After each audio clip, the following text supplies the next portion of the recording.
मेरे बच्चे, तुम इस जीवन में एक बात को बहुत अच्छे से समझ लो कि यदि कोई भी ऐसा व्यक्ति अब पुनः तुम्हारे जीवन में आए तो तुम उसे कैसे भागे, कैसे जानोगे कि वह व्यक्ति तुम्हारे जीवन में कुछ गलत करने की इरादे से आया है। तुम्हें उससे नुकसान हो सकता है, उसकी कोई चाल हो सकती है, वह तुम्हारे करीब तो है लेकिन तुम्हारी बर्बादी का कारण भी बन सकता है। मेरे बच्चे, मैं तुम्हें डराना नहीं चाहती, लेकिन यह ना मेरा धर्म है, और यदि तुम समझ गए तो आगे तुम सभी मुश्किलों से केवल बचोगे ही नहीं, हमेशा सुरक्षित रहोगे। यह मेरा तुमसे वादा है और मैं तुम्हें वचन देती हूँ कि मैं तुम्हारी हमेशा रक्षा करती रहूंगी। मेरे बच्चे, इसके साथ साथ जो व्यक्ति बिना मतलब के तुम्हारे घरेलू बातों में अपनी राय दे, जो तुम्हें किसी भी गलती पर क्रोध ना करे या किसी भी ऐसी बात पर जो कि तुम्हारी बात सही ना हो, कुछ ना कहे, केवल हंसे, तुमसे प्रेम से बात करे, तो समझ लेना कि वह व्यक्ति सही नहीं है। तुम्हारे जीवन के लिए वह घातक सिद्ध हो सकता है। उसका कारण केवल इतना होता है कि जब तुम्हारी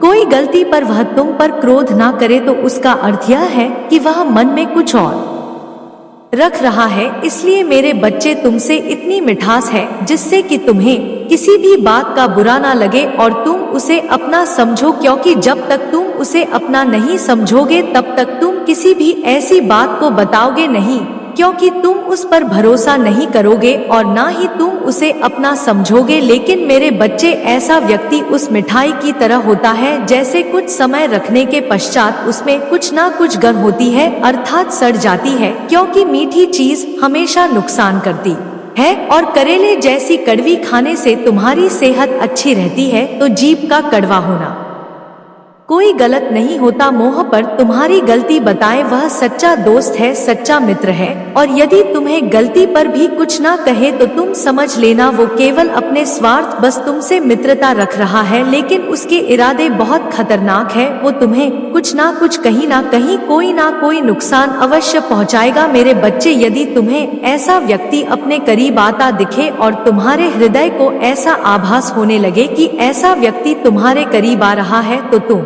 उससे कुछ दूरी बना रखना, भले ही मित्रता रखना, लेकिन उसको अपने परिवार की कोई बात, अपनी घरेलू बातों में शामिल मत करना और ना ही उसे अपने जीवन की कोई ऐसी बात बताना जिससे कि वह व्यक्ति तुम्हारा फायदा उठा सके, क्योंकि जब तक वह पूर्ण रूप से बातों को नहीं जानेगा तब तक तुम्हारे लिए वह खतरा कभी नहीं बन सकता। वह केवल मान्यता, मित्रता निभाएगा और फिर तुम्हारे जीवन से साधारणतया रहकर चला जाएगा, क्योंकि केवल साधारण रहने वाला व्यक्ति तुम्हें खतरा नहीं पहुंचा सकता। जिससे ज्यादा मित्रता रखोगे, जिसको अपने बारे में पूर्ण रूप से बताओगे, यदि उसके मन में कोई छल नहीं है तो कोई बात नहीं, लेकिन जिसके मन में छल है उससे तुम्हें नुकसान हो सकता है। और तुम भोले भाले, सीधे साधे, साफ मन से उसे भी साफ मन का समझकर उस पर विश्वास कर लोगे और इसी विश्वास को वह तोड़कर तुम्हें नुकसान पहुंचा सकता है। मेरे बच्चे, इस बात को हमेशा स्मरण रखना, क्योंकि वह चला तो गया है, लेकिन ऐसे अभी जीवन में और भी व्यक्ति जो आएंगे उनको परखना और उनको देखना तुम्हारा काम है। और रक्षा मैं कर रही हूँ, लेकिन मेरी बातों को ध्यान में रखना। जो आज मैंने बताई है उस पर ध्यान देते हुए तुम उसे अपने जीवन में जरूर अपनाना, क्योंकि कोई भी ऐसी चीज संसार में नहीं बनी है जिसके द्वारा यदि तुम उसे अपनाओ और वह तुम्हें नाकाम होने दे, क्योंकि किसी भी चीज को अपनाने से वो गुण तुम्हारे अंदर आते हैं और किसी भी चीज को ना अपनाने से उसके गुण तुम्हारे अंदर नहीं आते। यदि तुम मेरी बातों को अपनाओगे तो निश्चित ही तुम्हारी सुरक्षा भी होगी और तुम बहुत परेशानियों से बच जाओगे, क्योंकि मेरे बच्चे, संसार में व्यक्ति एक जैसा नहीं होता और कोई व्यक्ति तुम्हें ठगने के प्रयास से तुम्हारे करीब आए तो ऐसे में तुम्हारा बचना बहुत जरूरी हो जाता है। अगर तुम अपने बल के लिए कुछ नहीं करोगे तो निश्चित तुम्हें कुछ ना कुछ नुकसान हो जाएगा, क्योंकि जो नुकसान करना चाहता है वह अवश्य तुम्हारा नुकसान करता है। मेरे बच्चे, उसे इस बात का कोई अर्थ नहीं होता कि वह तुम्हें कोई नुकसान पहुंचाए तो उसका यह कार्य सही नहीं है, बल्कि वह किसी भी कार्य को करने से ना तो डरता है और ना ही उसे डर लगता है, बल्कि ऐसा व्यक्ति केवल तुम्हारे जीवन में जहर घोलने का कार्य करता है। मेरे बच्चे, कई बार ऐसा व्यक्ति तुम्हारे घर के सदस्यों से भी तुम्हें दूर कर देता है और तुम्हें पता भी नहीं चलता है। तुम उसके बहकावे में आ जाते हो, उसकी बातों को सुनते रहते हो और तुम्हारा मस्तिष्क भी उसी प्रकार से सोचना प्रारंभ कर देता है जिस प्रकार से वह व्यक्ति तुम्हें बताता है। इसलिए मेरे बच्चे, कभी भी इस बात को ध्यान रखना कि जो व्यक्ति तुम्हें भटका रहा है उसके बहकावे में नहीं आना है। तुम अपने ध्यान से हर बात को सोचो। मैंने स्वयं तुम्हें इतनी बुद्धि दी है कि तुम अपनी भलाई को सोच सकते हो, जिसमें तुम्हारा हित छुपा है उसको पहचान सकते हो। उन्हीं कार्यों को करो जिससे तुम्हारा और तुम्हारे परिवार का भला हो और उनका भी हित छुपा है। मेरे बच्चे, इन कार्यों को करने से तुम्हारे जीवन में परेशानियां समाप्त हो जाती हैं और तुम्हारे परिवार के सदस्यों को भी कष्ट नहीं पहुंचता, क्योंकि तुम्हारे जीवन में यदि कुछ भी होगा तो उससे तुम्हारे परिवार के सदस्यों को भी कष्ट पहुंचेगा। इसके साथ साथ तुम बुद्धि को प्रबल करने वाले कुछ कार्यों को प्रारंभ करो। ध्यान रखो, कार्य को करते समय तुम्हें जरा भी झिझक नहीं है और ना अविश्वास रखना है, बल्कि विश्वास पूर्ण कार्य को करना है, जिससे करने से तुम्हारे जीवन में तुम देखोगे कि तुम हर चीज को भांप लोगे, हर चीज के बारे में कहीं तक पता कर पाओगे।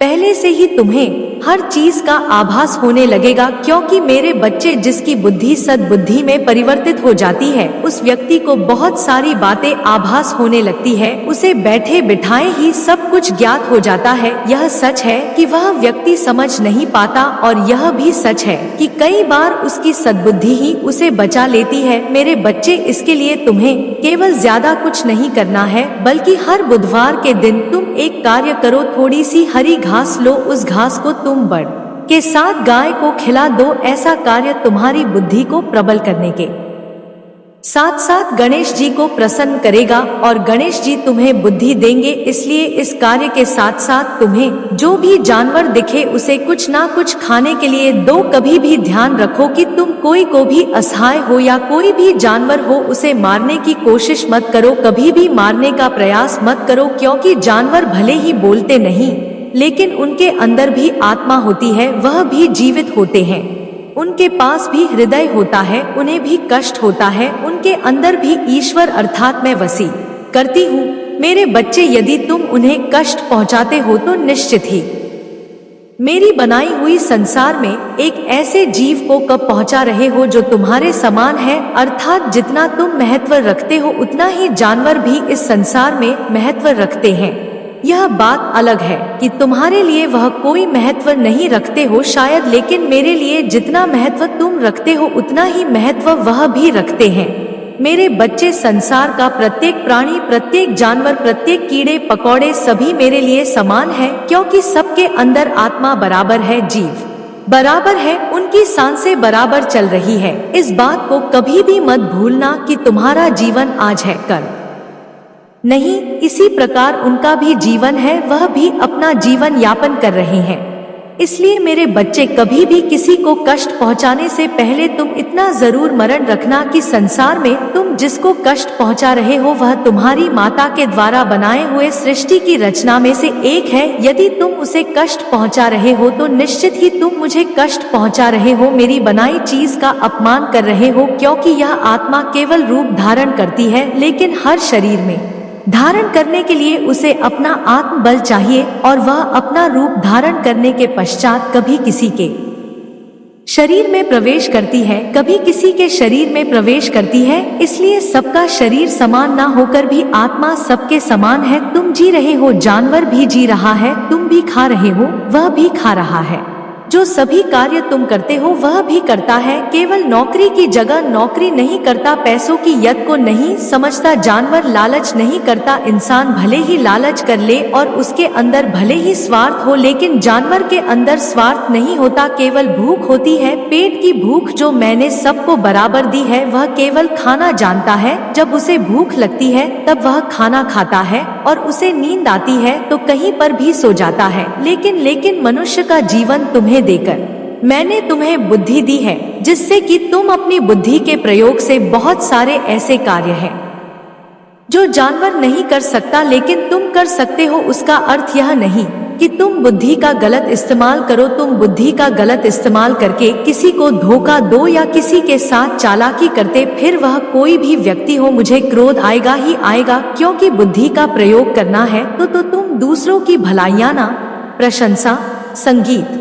प्रयोग करते हो। यह प्रयोग तुम्हें नहीं करना है, क्योंकि यदि तुम ऐसा करते हो तो धीरे धीरे करके तुम पाप की ओर धकेलने लगते हो और तुम्हें इसी गलती से बचना है। यदि तुम इस अच्छाई को अपना लेते हो, भलाई को अपना लेते हो और लोगों की मदद करने में अपना जीवन गुजारते हो, तो निश्चित ही तुम इतना समझ लो कि तुम्हारा यह जीवन एकदम स्वर्ग से सुंदर हो जाएगा। तुम्हें बिन मांगे सब कुछ मिलेगा, जैसा तुम चाहोगे वैसा तुम्हारे जीवन में होगा। मैं स्वयं तुम्हारी सभी इच्छाओं को पूर्ण करूंगी, यह मैं तुमसे वादा करती हूँ। और एक वादा और करती हूँ, मेरे बच्चे, यदि जीवन में बुद्धि का सही प्रयोग करोगे तो तुम्हें जो चाहिए वह सब प्राप्त होगा। तुम्हें बिन मांगे लक्ष्मी प्रदान करूंगी। तुम्हारे जीवन में तुम्हारी ईमानदारी से किए हुए कार्यों का फल तुम्हें इस प्रकार मिलेगा कि तुम देखकर आश्चर्य में पड़ जाओगे, सोच में डूबे रहोगे कि यह क्या हो रहा है। क्योंकि तुम जब आश्चर्यचकित होने वाले कार्यों को पूर्ण होते हुए देखोगे तो तुम आश्चर्य में जरूर पड़ोगे, लेकिन कहीं ना कहीं उसमें भी तुम्हारा कर्म छुपा है, वह कर्म जो तुमने किया और जो तुम कर रहे हो। क्योंकि कर्म ही तो है जो तुम्हें हर जगह बचाता भी है और हर जगह उन्नति भी कराता है, सफलता दिलाता है और हर कार्य में सहायक बनता है।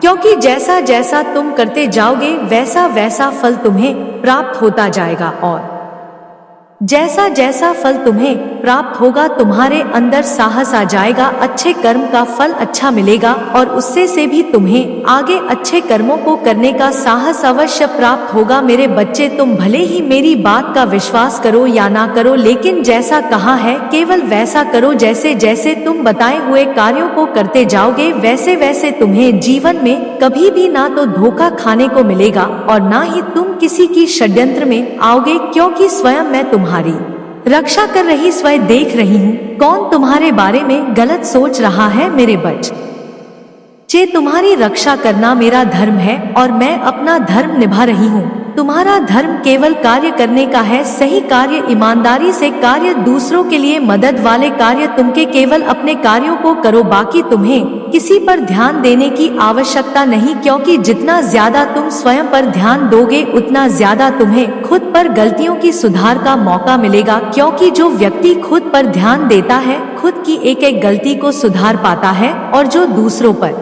ध्यान देता है केवल वह दूसरों पर ही उंगलियां उठाता रह जाता है, उसे वह कुछ भी प्राप्त नहीं होता, केवल वह ऐसे समय खराब करता रहता है, दूसरों की बातें करके, दूसरों में नुक्स निकालकर और दूसरों की गलतियां देखकर कुछ भी नहीं सीख पाता ऐसा व्यक्ति, क्योंकि उसे खुद की गलतियों का कभी आभास नहीं हो पाता कि वह कौन सी गलतियां कर रहा है। यदि तुम भी ऐसे करोगे तो निश्चित ही तुम कभी नहीं जान पाओगे कि तुम कौन सी गलतियां कर रहे हो। इसलिए दूसरों की गलतियों को देखने से पहले खुद में गलतियां देखना सीख। खुद की गलतियों को सुधारने का अवसर तुम्हें तभी प्राप्त होगा जब तुम खुद की गलतियों को देखोगे, क्योंकि देखोगे नहीं तो सुधारोगे कैसे। सुधारने के लिए तुम्हें पता होना चाहिए कि तुम कौन सी गलती कर रहे हो, तभी तो पता चल पाएगा कि गलती क्यों हो रही है और कहाँ हो रही है। उसे सही करो, जीवन स्वर्ग से सुंदर बना दूंगी मैं। मेरा आशीर्वाद सदैव तुम्हारे साथ है, तुम्हारा कल्याण हो। जय हो माता रानी, हर हर महादेव। मेरे बच्चे, मोह माया को चाहने वाला बिखर जाता है, माता रानी को चाहने वाला निखर जाता है। मेरे बच्चे, माँ काली की महिमा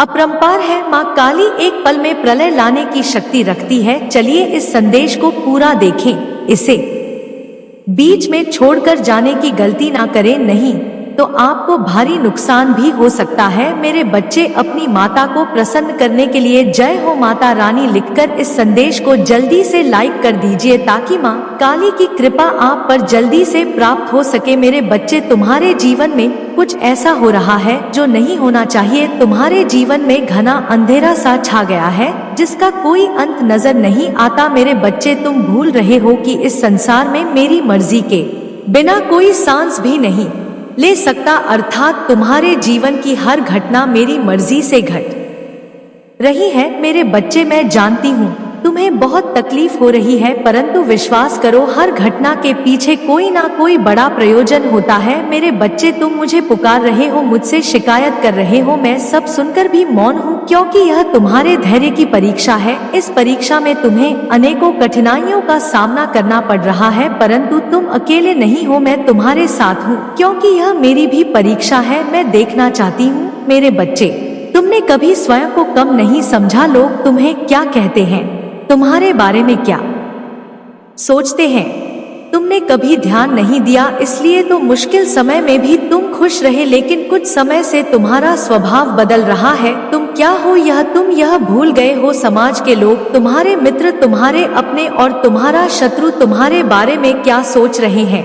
तुम्हें इस बात से बहुत ज्यादा अंतर पड़ रहा है मेरे बच्चे। तुम्हारे मन में यह डर लगा रहा है कि यदि तुम जिस उद्देश्य को पूरा करना चाहते हो वह पूरा नहीं हुआ तो लोग क्या सोचेंगे और तुम्हारे सपनों का मजाक उड़ाएंगे। मेरे बच्चे, इस भय को अपने मन से, अपने जीवन से सदैव के लिए निकाल दो। मैं जानती हूँ कि समय अभी भारी चल रहा है, परंतु समय बदलते समय नहीं लगता। पर विश्वास रखो, बहुत जल्द ही आश्चर्य कर देने वाली सफलता तुम्हें मिलेगी। लेकिन उसके लिए तुम्हें कुछ बातों का विशेष ध्यान रखना होगा। मेरे बच्चे, इस संदेश के माध्यम से मैं तुमसे यही कहना चाहती हूँ कि तुम्हारा मन इस समय तुम्हारे साथ बहुत चालें चल रहा है, तुमसे छल कर रहा है। मेरे बच्चे, मन का कार्य होता है तुम्हें तुम्हारे उद्देश्य से भटकाने का। तुम अपने उद्देश्य के बहुत निकट आ गए हो, इसलिए तुम्हारा मन तुम्हें भ्रमित कर रहा है। मेरे बच्चे, मन की चाल को समझो, मन के लावे में मत आना। यह तुम्हें तुम्हारे लक्ष्य से तुम्हें भटका चाहता है,